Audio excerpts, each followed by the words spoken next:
예, 오늘 말씀의 제목은 감사에서 더 깊은 감사로입니다. 감사에서 더 깊은 감사입니다.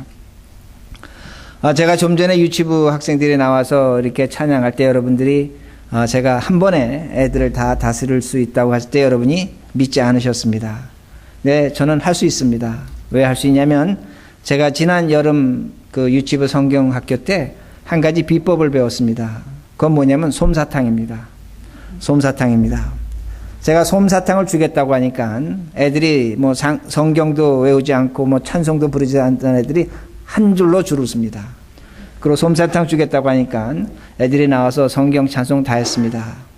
아까 여기 예슬이가 올라왔는데 예슬이는 그때 말도 못했습니다. 근데 솜사탕 얻어 먹으려고 그냥 흉내만 냈습니다. 그런데 제가 솜사탕을 줬습니다. 애들이 싸웁니다. 싸울 때 솜사탕 주면 애들이 싸우지 않습니다. 또한 애들에게 솜사탕 주면 애들이 그렇게 예의를 차립니다. 땡큐 감사합니다 하면서 받아갑니다. 아이들은 솜사탕에 열광합니다. 그러나 솜사탕은 정크푸드입니다. 엄마들이 안 먹이려고 합니다. 그런데 솜사탕 아이들은 좋아하고 있다는 말씀됩니다. 엄마들이 건강식으로 스파게티 해옵니다. 김밥 해옵니다. 과일 갈아서 옵니다. 제가 종종 목사관에서 봅니다. 그걸 먹이려고 입에 떠줍니다. 입에 갖다 둡니다. 안 먹겠다고 웁니다. 엄마가 야단칩니다. 재촉합니다. 그러나 아이들은 좋은 것, 그 좋은 것을 좋아하지 않습니다. 오히려 나쁜 것을 좋아하는 것을 우리들이 볼 수가 있습니다. 좋은 것에 감사하지 않습니다. 나쁜 것에 감사한다는 그 말씀이 됩니다. 그러게 우리들이 추수감사절을 맞이하고 있습니다. 제가 여러분에게 질문하고 싶습니다. 우리 과연 지금 무엇에 감사하고 있는가입니다. 올해도 우리 무엇에 감사할까 생각해 보면 뭐 감사할 것은 있습니다. 그러나 우리 마음속 깊은 곳에 우리의 감사가 있는가입니다. 다시 한번 생각해 보면 그렇게 감사할 것이 없습니다. 뭐 그렇게 많이 거두지 못했습니다. 내가 원하고 내가 바라고 내가 소원하는 것들 거두지 못했다는 겁니다. 그런데 하나님께서 우리에게 말씀하십니다. 무엇을 말씀하시냐면 오늘 내가 원하고 바라는 것이 정크푸드라는 겁니다. 솜사탕이라는 겁니다. 내가 오늘 너를 위해서 귀한 것을 아름다운 것을 준비했는데 너희들은 그것을 거절하고 있다는 겁니다. 물리치고 있다는 겁니다. 감사하지 않고 있다고 오늘 성경 본문은 우리에게 말씀하고 있습니다. 하나님은 오늘도 우리가 솜사탕을 달라고 하면 주십니다. 안 주진 않습니다. 아이들과 똑같다는 겁니다. 우리도 그 솜사탕을 받을 때 하나님을 찬양합니다. 감사합니다. 유치부 아이들이 똑같이 그랬습니다. 솜사탕 주니까 찬양하고 감사했다는 겁니다. 그러나 오늘 본문은 우리에게 분명히 말씀하고 있습니다. 너희들이 감사하고 찬양할 것이 너희들의 것, 그것 이상의 것, 하나님의 것이 있다는 겁니다. 오늘 성경 우리에게 이것을 분명히 가르쳐주고 있습니다. 그러게 감사에도 질적인 수준이 있는 겁니다. 감사에도 양적인 차이가 있다는 말씀이 됩니다. 그리고 오늘 10절에 이렇게 말씀이 나옵니다. 심는 자에게 씨와 먹을 양식을 주시는 이가 너에게 심을 것을 주사 풍성하게 하시고 너희의 의의 열매를 더하게 하시리니. 자, 오늘 말씀 보면 참 의미심장합니다. 하나님이 씨를 주십니다. 하나님이 심을 것을 주십니다. 그리고 양식을 주신다고 말씀합니다. 심을 것이 있으면 거둘 것이 있는 겁니다. 거둘 것이 있으면 양식이 있는 겁니다. 근데 이 모든 것을 누가 주신다고 말씀하고 있냐면 성경은 하나님이 주신다고 그렇게 말씀합니다. 그렇다면 이 모든 것 하나님으로부터 왔다는 겁니다. 우리들의 것이 없다고 성경은 그렇게 가르쳐주고 있습니다. 그런데 오늘도 우리는 우리들 것이 있다고 그렇게 착각하고 있습니다. 가령 예를 든다면 돈입니다. 돈이 우리에게 있습니다. 돈은 선하지도 않고 악하지도 않은 것입니다. 돈은 세상의 문제를 해결해 줍니다. 분명한 사실입니다. 돈은 세상의 어떤 가치를 판단하는데 굉장히 중요한 잣대가 됩니다. 돈이 없다면 이 세상은 존재하지 못합니다. 돈이 중요한 겁니다. 있어야 합니다. 가져야 합니다. 필요합니다. 그런데 우리는 그 돈이 수단과 방법임에도 불구하고 오늘날 우리의 목적으로 변질됐다는 겁니다. 내 인생 살아가는데 수단과 방법입니다. 그게 돈입니다. 목적은 아니라는 겁니다. 내가 100불을 갖고 살아갑니다. 어떤 분은 10,000불을 갖고 살아갑니다. 100불이 있다면 100불 갖고 살아야 되는 겁니다. 10,000불 있다면 10,000불 갖고 살아야 된다는 그 말씀이 됩니다. 근데 많은 경우에 내가 100불 갖고 살아가는데 내 인생의 목적이 10,000불이 되어야 된다고 생각하는 겁니다. 그건 우리는 성공이라고 합니다. 비전이라고 합니다. 꿈이라고 그렇게 말하고 있다는 겁니다. 백불로 살아가는 인생이 구차한 것입니다. 가난한 것입니다. 만불로 살아가는 인생이 풍성한 것입니다. 우리는 돈 100불과 만불의 가치를, 그 차이를 알기 때문에 그 차이에서 우리는 절망합니다. 그러게 우리는 만불을 향해 간다는 말씀이 됩니다. 제가 왜 이렇게 말씀드리냐면 그 만불이 우리 인생의 목적이 됐다는 겁니다. 제가 좀 전에 말씀드린 것처럼 돈은 목적이 아닙니다. 수단입니다. 방법입니다. 그런데 오늘날 우리에게 돈이 목적이 되어버렸다는 말씀이 됩니다. 그럼 어떤 분은 저에게 이렇게 얘기합니다. 그래도 그렇지 않습니다. 저는 돈을 목적으로 삼아본 적이 없습니다. 돈은 내가 인생 살아가는데 수단이고 방법이지 어떻게 돈이 나의 목적이 됩니까? 하나님만이 나의 목적입니다. 그렇게 얘기하십니다. 제가 그분에게 이렇게 질문하겠습니다. 한번 돈 만불 손해보신 적이 있습니까? 10만 불 정도 잃어본 적이 있습니까? 여러분에게 정말로 돈이 수단과 방법이었다면 여러분 그렇게 마음 아프지 않았을 것입니다. 돈 몇천 불, 돈 몇만 불에 사람이 상합니다. 마음이 아픕니다. 왜? 돈이 목적이 됐기 때문이라는 그 말씀이 됩니다. 오늘날 우리는 돈이 목적이 됐다는 겁니다. 그런데 세상도 이렇게 얘기합니다. 성경도 이렇게 가르쳐 줍니다. 사람 올 때 빈손으로 왔고 돌아갈 때도 빈손으로 간다고 말합니다. 우리 갖고 온 거 아무것도 없습니다. 가져갈 수도 없다는 것입니다. 나의 것이 하나도 없다는 그 말씀이 됩니다. 모든 것은 주어진 것입니다. 이걸 누가 부정하겠습니까? 그런데 오늘날 우리는 모든 것이 내 것이라고, 나의 것이라고 착각하고 있다는 겁니다. 내 돈이라고 합니다. 내 자식이라고 합니다. 내 교회라고 합니다. 내 사업이고 내 친구고 나의 것이라고 그렇게 생각한다는 말씀이 됩니다. 내 것 하나도 없습니다. 여러분, 하나님께서 에덴 동산을 창조하셨습니다.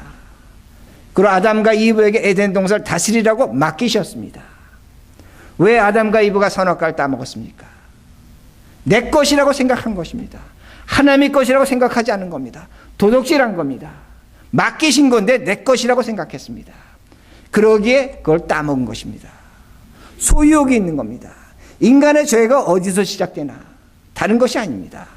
오늘도 내 것이라고 생각할 때 거기서 인간의 죄가 시작된다는 것을 우리는 알 수가 있습니다. 그런데 오늘날 수많은 사람들은 내 것이 너무나 당연합니다. 그러게 죄라고 생각하지 않는다는 그 말씀이 됩니다. 나의 것이 되면 뭐가 생깁니까? 욕심이 생깁니다. 100불로 만족하던 사람이 만불이 있으면 좋겠다고 생각했습니다. 만불이 생겼습니다. 만불로 행복합니까? 만불로 만족합니까? 그렇지 않습니다. 만불이라는 돈이 갖고 있지만 그 만불이 부족한 겁니다. 이것이 인간입니다. 이것이 욕심이라는 겁니다. 우리의 마음은 주먹만 합니다. 그러나 세상 모든 것을 다 주어도 내 마음에 차지 않는다는 말씀이 됩니다. 그러기에 오늘도 우리는 하나님께 기도합니다. 하나님에게 솜사탕 달라고 기도합니다. 하나님 솜사탕 주십니다. 근데 적게 주십니다. 그러기에 오늘 우리는 감사하지 못하고 있다는 겁니다. 하나님이 적게 주신 이유가 있습니다. 정크입니다. 쓰레기입니다. 그걸 많이 먹으면 탈난다는 겁니다. 하나님은 우리를 사랑하셔서 주지 않습니다. 그러기에 오늘 우리는 원망하고 있다는 말씀이 됩니다. 그러기에 제가 성경적으로 말씀드립니다. 우리가 추수감사절에 무엇에 감사해야겠습니까? 성경은 가르쳐줍니다. 내 것이 없다는 것에 감사하셔야 됩니다. 하나님이 오늘 나에게 맡기신 것뿐입니다. 씨앗을 주셨습니다. 심을 것을 주셨습니다. 양식을 주셨습니다. 내 것 하나도 없다는 겁니다. 그러기에 오늘 내가 아무것도 갖지 못한다는 것, 내 소유가 없다는 것에 감사하셔야 된다는 말씀이 됩니다. 내가 없다는 것, 하나님만이 줄 수 있는 축복입니다. 내 소유가 없다고 할 때에 하나님 우리에게 위로하십니다. 하나님의 힘이 찾아오신다는 그 말씀이 됩니다. 죄에서 벗어나는 겁니다. 이것이 죄에서 벗어나는 겁니다. 여러분, 밤에 산에 한번 올라가 보시기 바랍니다. 도시의 불빛들이 도시를 화려하게 장식하고 있습니다. 하나둘씩 꺼져갑니다. 밤이 깊이 찾아옵니다. 그럼 밤하늘에 별들이 보입니다. 아주 칠흑같이 어두울 때 새벽별이 보입니다. 우리가 성경의 새벽별을 예수 그리스도라고 합니다. 모든 것이 꺼질 때 새벽별이 보이는 겁니다. 나의 건강이 사라질 때 하나님의 은혜가 나타나는 겁니다. 내 것을 빼앗길 때 돈이 허망하다는 걸 아는 겁니다. 내 자존심이 없어질 때에 내가 인간이 죄인이라는 것을 알게 된다는 겁니다. 오늘 아침에 어떤 분이 이렇게 말씀하십니다. 모든 걸 빼앗겨 보니까 속 썩이는 자식이 그렇게 귀한 겁니다. 어렵게 살아보니까 내가 야근할 수 있는 직장이 그렇게 고맙다라는 겁니다. 이것이 인생이라는 겁니다. 감사함이 어디서 나오는가? 갖는 데서 나오는 것이 아닙니다. 어두워지고 빼앗겨지는 데서 나온다는 것을 분명히 우리는 알 수가 있습니다. 우리의 것은 하나도 없습니다. 하나도 없습니다. 그러기에 감사하시기 바랍니다. 오늘 성경은 심을 것도 뿌릴 것도 양식도 하나님이 주신다고 분명히 말씀합니다. 우리 모든 것은 하나님께서 맡기신 것입니다. 그러기에 감사하시기 바랍니다. 오늘도 내 자식 감사하시기 바랍니다. 속썩이는 사람이 있습니다. 누구든지 될 수가 있습니다. 감사하시기 바랍니다. 주신 것입니다. 이걸 성경이 우리에게 분명히 말씀하고 있습니다. 그러게 11절에 이렇게 말씀합니다. 너희가 모든 일에 넉넉하여 너그럽게 연보함은 그들이 우리로 말미암아 하나님께 감사하게 하는 것이니라. 이제 성경이 한 차원 높은 감사를 이야기하고 있습니다. 오늘 내 것이 맡겨진 것이 있는 것입니다. 하나님이 나에게 맡겨주신 그것으로 연보를 하라고 합니다. 구제를 하라고 합니다. 근데 성경 그것이 감사라고 그렇게 말씀합니다. 우리는 성경에 이런 말씀이 있습니다. 주는 자가 받는 자보다 복이 있다. 세상도 그렇게 말합니다. 줘라 그러면 네가 복 받는다 그렇게 얘기합니다. 근데 우리 이렇게 생각합니다. 주면 내가 손해입니다. 받는 자가 이익입니다. 그렇게 말하고 있습니다. 전도서 11장 1절과 2절에 이런 말씀이 있습니다. 너는 내 떡을 물 위에 던져라. 여러 날 후에 도로 찾으라. 떡을 물 위에 던지라고 말합니다. 떡을 물 위에 던지면 누가 먹습니까? 물고기가 먹습니다. 근데 성경은 말씀합니다. 너가 찾을 것이라고 그렇게 말씀합니다. 2절에 이렇게 말씀합니다. 7에게나 8에게 나누어 줄지어다. 무슨 재앙이 땅에 임하는지는 내가 알지 못함이라. 세상에 어떤 일이 일어날지 모른다는 겁니다. 어떤 재앙이 닥칠지 모른다는 겁니다. 내가 언제 위기를 당할지 모른다는 겁니다. 그러기에 내가 갖고 있는 것을 7명, 8명에 나눠주라고 그렇게 말씀하고 있습니다. 제가 오래전에 LA에 살 때 LA에서 폭동을 당했습니다. 그때 한국 분들, 많은 분들이 그 귀한 재산을 다 잃어버렸습니다. 흑인 지역에서 장사하다 빼앗겼습니다. 근데 왜 그런 일이 일어났을까? 뭐 여러 가지 이유가 있겠죠. 그러나 우리가 지금도 인정하는 것은 무엇이냐면 그 흑인 지역에서 장사하면서 우리 한인들이 그들을 무시했습니다. 조롱했습니다. 도와주지 않았습니다. 가게 문 닫고 나갈 때 그땐 캐딜락이 유행했습니다. 캐딜락 타고 좋은 동네로 갔습니다. 동네 사람들이 그것을 보면서 한을 품었던 겁니다. 그리고 폭동이 났습니다. 모든 것을 빼앗겼습니다. 왜 우리들이 이렇게 당했습니까? 다른 것이 아닙니다. 우리들은 우리의 떡을 강물에 던지지 않았습니다. 우리는 우리들이 갖고 있는 것을 재앙이 닥치기 전에 7명, 8명에 나눠주지 않았다는 겁니다. 그렇게 될 때 하룻밤 사이에 그 이미 나서 피땀 흘려 모은 것 한 줌의 죄가 되고 말았습니다. 성경은 말씀합니다. 세상도 가르쳐줍니다. 너 혼자 살 수 없다는 겁니다. 너가 나누지 않으면 너는 모든 것을 빼앗긴다고 그렇게 가르쳐주고 있습니다. 그런데 폭동 때에 어떤 가게는 흑인들이 총을 들고 한국인 가게를 지켜줬습니다. 그 동네 사람들은 그들을 마마라고 불렀습니다. 파파라고 불렀습니다. 아이가 아파서 병원을 못 가면 그 가게에 오면 돈을 빌려줬습니다. 주기도 했습니다. 아침에 먹을 것이 없다면 우유나 빵을 거저주기도 했습니다. 한국식으로 외상을 주기도 했습니다. 아이가 마약을 팔다가 총에 맞아 죽었습니다. 그곳에 가서 장례식에 참석해 주었습니다. 꽃을 보내주었습니다. 그 일을 당한 그 사람들, 그 가게는 그 흑인들이 총을 들고 지켜주었습니다. 못 가져가게 했다는 겁니다. 그들은 왜 그랬습니까? 자신의 떡을 강물에 버렸던 겁니다. 그 떡을 도로 찾았던 겁니다. 큰 재앙이 일어나기 전에 자신의 것을 7명, 8명에 나누어줬던 것입니다. 그 재앙에서 벗어났다는 말씀이 됩니다. 주는 자가 복을 받았습니다. 하나님의 것을 받아서 그 맡긴 것을 나누어줘서 복을 받았다는 말씀이 됩니다. 그러기에 기초적인 감사는 다른 것이 아닙니다. 하나님이 나에게 맡기신 것이 있습니다. 그것에 감사하시기 바랍니다. 그러나 한 단계 수준 높은 감사는 무엇이냐면 그 맡겨주신 것을 나눌 때에 진정한 감사가 있는 겁니다. 거기에 복이 있다고 말씀합니다. 그러기에 신앙생활할 때 무엇이 가장 중요한가? 많은 신자들이 믿음을 얘기합니다. 하나님의 은혜를 얘기합니다. 찬양합니다. 그러나 자신의 지갑을 열어서 나눠주는 것 쉬운 일이 아닙니다. 정말로 우리의 믿음을 확인하고 싶으면 무엇을 확인할 수 있을까? 다른 것이 아닙니다. 오늘도 나에게 맡겨주신 것을 내 이웃을 위해서 하나님께 드리는 그 실력, 그것이 진정한 신앙의 고백이라는 것을 우리들이 알 수가 있습니다. 1000번, 10,000번 믿음 얘기하는 거 좋습니다. 그러나 한 번 내 것을 내 것으로 여기지 아니하고 맡은 것으로 여기고 그것을 나눌 때 그것이 복이고 신앙인 것을 우리들이 알 수가 있습니다. 그러나 이러한 감사보다 더 높은 수준의 감사가 있습니다. 12절입니다. 이 봉사의 직무가 성도들의 부족한 것을 보충할 뿐 아니라 사람들이 하나님께 드리는 많은 감사로 말미암아 넘쳤느니라. 부족한 자들에게 보충해 주었습니다. 그런데 이것이 하나님께 감사로 넘쳤다고 그렇게 말씀하고 있습니다.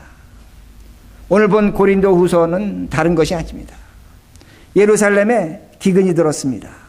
기근이 들었을 때에 이방인 교회 중에 가장 예루살렘 교회를 돕겠다고 약속한 교회가 고린도 교회였습니다. 가장 먼저 구제하겠다는 겁니다. 돈을 모았습니다. 그래서 예루살렘에 보내기로 그렇게 결정까지 했습니다. 그런데 고린도 교인 중에 어떤 사람들이 바울이 미웠습니다. 바울이 믿다 보니까 예루살렘 헌금하는 걸 보내지 않은 것입니다. 그러니까 바울이 화가 났습니다. 그래서 쓴 편지가 고린도 후서입니다. 고린도 후서는 다른 것이 아닙니다. 돈 내라는 겁니다. 독촉장입니다. 헌금 내라는 겁니다. 자, 외형적으로 보면 바울이 너희들 돈 내라, 약속한 헌금 내라 그렇게 쓰고 있습니다. 그러나 고린도 후서를 좀 더 깊이 보면 어떤 말씀이 되냐면 너희들이 구제하는 것이, 너희들이 하나님께 드리는 것이 하나님께 감사의 제사가 된다고 그렇게 가르쳐주고 있습니다. 화목제물이라고 그렇게 가르쳐주고 있습니다. 화목제는 다른 말로 구약에서 감사제사라고도 그렇게 말합니다. 우리의 것을 남에게 보충해 주는 겁니다. 그것이 감사의 제사, 화목제사라고 말씀합니다. 화목제사는 다른 것이 아닙니다. 죄로 말미암아 하나님과 사람 사이가 단절됐습니다. 또한 사람과 사람 사이가 단절됐습니다. 그때 하나님께 화목제물을 드립니다. 근데 화목제물은 정해져 있습니다. 비둘기같이 조그만 거 못 드립니다. 소를 드려야 됩니다. 양을 드려야 됩니다. 큰 걸 드려야 됩니다. 그 제물을 줄 때 하나님께 드리는 건 아주 간단합니다. 피와 내장의 기름뿐이 안 드립니다. 제사장 넓적다리 정도 하나 가져갑니다. 자, 소 한 마리 드렸는데 그 소 한 마리 나머지 누가 먹어야 되느냐? 제물을 드린 자가 먹어야 됩니다. 하루 만에 먹어야 됩니다. 때로는 이틀 만에 먹어야 됩니다. 여러분 한번 생각해 보시기 바랍니다. 어떻게 제물 소 한 마리를 한 사람이 하루나 이틀에 먹습니까? 근데 조건이 있습니다. 네 주변의 이웃, 친구들 데려와서 같이 먹으라는 겁니다. 이틀 안에 다 먹으라는 겁니다. 이틀 안에 다 먹지 못하면 너의 화목제사가 무효가 되고 또한 3일째 네가 만일에 그 고기를 먹는다면 너는 저주를 받을지어다 그렇게 말씀하고 있습니다. 화목제사는 다른 것이 아닙니다. 내가 하나님 앞에 제물을 줄 때 나와 함께 먹어줄 사람이 있는 겁니다. 그 많은 고기를 먹어야 됩니다. 잘못 먹으면 같이 죽습니다. 같이 벌을 받습니다. 같이 어려움을 당합니다. 제가 여러분에게 질문하고 싶습니다. 우리 모두에게 질문해 봐야 됩니다. 오늘 나의 인생을 살아가면서 누가 나와 함께 할 수 있습니까? 누가 나의 어려움에 함께 할 수 있습니까? 누가 나의 슬픔에, 누가 나의 고통에 함께 할 수 있는가입니다. 누가 나의 기쁨에 참여할 수 있습니까? 여러분 그런 사람 몇 분이나 갖고 계십니까? 하나님은 말씀하시는 겁니다. 너가 나한테 정말로 감사드리기 원하느냐? 화목제사 드리기 원하느냐? 너 그런 사람 있으면 나오라는 겁니다. 그러면 내가 너의 감사를 받겠다고 그렇게 말씀하십니다. 죄송하지만 제가 저희 어머님 이야기를 하겠습니다. 돌아가셨으니까 하겠습니다. 저희 어머님이 아플 때 제가 1년에 한두 차례 정도 LA를 다녀왔습니다. 집에 있으면 이제 벨이 울립니다. 나가보면 동네 아줌마들이 음식을 해옵니다. 반찬을 해옵니다. 그럼 제가 받습니다. 냉장고 열어봅니다. 반찬이 너무나 가득합니다. 우리 아버님이 저한테 이야기합니다. 내가 저걸 버리고 싶어도 버리지 못하고 또 버릴 때 너무나 죄스럽다는 겁니다. 동네 분들이 많은 반찬을 해다 주셨습니다. 또한 그분들은 저희 어머니 돌아가셨습니다. 저희 그 집 뒤에, LA 집 뒤에 마당이 있습니다. 밭이 있습니다. 선인장이 수백 그루가 있었습니다. 저희 어머니 돌아가신 그 임자 없는 밭에 그 동네 분들이 오셔서 화초를 키우셨습니다. 물을 주셨습니다. 왜 그럴까? 다른 것이 아닙니다. 우리 어머님은 무엇이든지 나누셨습니다. 나누신 것이 아주 가치 있는 것들이 아니었습니다. 사소한 것들이었습니다. 사소한 것을 이웃과 항상 나누셨습니다. 나눠주셨습니다. 저희 어머님 사는 옆집에 그 백인 부부가 살았습니다. LA 그 헐리우드에서 그 스턴트 매니저 하던 사람입니다. 근데 그들이 이제 한참 살다가 아리조나로 이사를 갔습니다. 그 저희 어머님이 돌아가신 다음에 그들이 그 카드를 보내주었습니다. 근데 제가 그 카드를 읽어보고 정말로 그렇게 카드를 쓸 수 있을까 하고 아주 감동적으로 썼습니다. 근데 제가 우리 아버님한테 물어봤습니다. 어떻게 이 사람들이 이런 카드를 보냈어요? 이사 간 지도 오래됐는데. 근데 우리 아버님이 저한테 이렇게 말씀하십니다. 야, 말도 마라. 네 엄마가 부추전 아시죠? 부추로 전 부칠 때마다 그 부추전을 갖고 그 집 찾아간다고 하십니다. 그 집 주시는 겁니다. 여러분 한번 생각해 보시기 바랍니다. 부추전이 맛있습니까? 우리 입에도 별로 맛 없습니다. 노인네가 만드신 거기도 짭니다. 그런데 그들이 그 부추전을 그렇게 받아 먹었습니다. 부추전 받아 먹은 것이 아닙니다. 사랑을 받아 먹은 겁니다. 마찬가지라는 겁니다. 무엇을 우리가 나누고 있습니까? 내가 갖고 있는 물질을 나누고 있습니까? 물론 중요합니다. 물질 나눠야 됩니다. 그러나 오늘 내가 10,000,000금을 갖고 나눠준다고 할지라도 사랑이 없이 그 물질을 나눈다면 그건 돈 자랑입니다. 세상적인 표현 써서 죄송합니다. 돈지랄 하는 겁니다. 그러나 거기에 사랑이 있다면 그 물질은 콩 하나를, 부추전 한 장일지라도 기쁨이 있는 겁니다. 감사가 있는 겁니다. 이것을 성경이 오늘 우리에게 요구하고 있다는 말씀이 됩니다. 오늘 우리들이 사랑 없이 나눠준다면 상대방 모욕하는 겁니다. 그러나 사랑을 갖고 나눠준다면 상대방을 존경하는 겁니다. 받는 사람 다 알고 있습니다. 누구보다 잘 알고 있습니다. 우리가 받는 자를 비굴하게 만들어서는 안 됩니다. 오늘 성경 우리에게 요구하고 있는 겁니다. 너가 정말로 한 사람을 너와 화목제사를 먹기를 원한다면, 하나님 앞에 감사의 제물이 된다고 한다면 네가 나눠주는 것에 사랑이 있느냐고 질문하고 있습니다. 이것이 하나님께 드리는 감사 제사라는 말씀이 됩니다. 그러기에 기뻐하시기 바랍니다. 감사하시기 바랍니다. 내 주변에 나와 함께 울어줄 사람이 있다는 겁니다. 내 자식이 될 수 있습니다. 속 썩이는 자식입니다. 내 마음을 아프게 하는 자식입니다. 그러나 그 자식에게 감사하시기 바랍니다. 내 아내가 있습니다. 내 남편이 있습니다. 우리 교인들이 있습니다. 친구들이 있습니다. 얼마나 귀한 것을 우리들이 갖고 있습니까? 얼마나 아름다운 걸 갖고 있습니까? 여기에 우리의 사랑이 있는가 합니다. 성경은 여기에 사랑만 있다면 우리는 이 세상의 그 누구보다도 풍족하고 정말 훌륭한 인생을 살 수 있다고 가르쳐주고 있다는 말씀입니다. 이것이 13절에 분명히 말씀합니다. 너의 교제로 너희의 연보로 하나님께 영광이라고 그렇게 말씀하고 있습니다. 말씀을 마칩니다. 우리가 추수감사절 맞이했습니다. 우리 머릿들 교회 너무나 감사합니다. 여러분의 헌신과 땀으로 귀한 성전을 얻었습니다. 이것 우리 교회입니다. 그러나 우리 교회 아닙니다. 하나님이 맡기신 것입니다. 하나님의 교회입니다. 이 교회 하나님께 바랍니다. 이제 우리끼리 예배 드리는 것이 아니라 이 자리에 귀한 백성으로 채우셔야 한다는 것입니다. 내 것이 아니기 때문입니다. 그리고 모든 것은 주께로부터 왔습니다. 하나님께로부터 왔습니다. 그것을 인정할 때 우리는 죄에서 벗어납니다. 두 번째는 주님께서 우리에게 맡기셨습니다. 나에게 1불을 맡겼든 100불을 맡겼든 강물에 떡을 던지시기 바랍니다. 내 것을 7개 8개 나눠주시기 바랍니다. 언젠간 도로 찾을 것입니다. 언젠간 그것이 여러분에게 복이 될 것입니다. 성경은 이것을 약속하고 있습니다. 마지막으로 우리의 감사, 사랑을 담으시기 바랍니다. 눈물을 담으시기 바랍니다. 기도를 담으시기 바랍니다. 그럴 때 진정한 사랑이 되는 겁니다. 받는 자가 기쁨이 있는 겁니다. 하나님께 영광이 되는 겁니다. 이런 화목제사를 드리시는, 감사의 제사를 드리시는 이 추수감사절 되기를 간절히 바랍니다.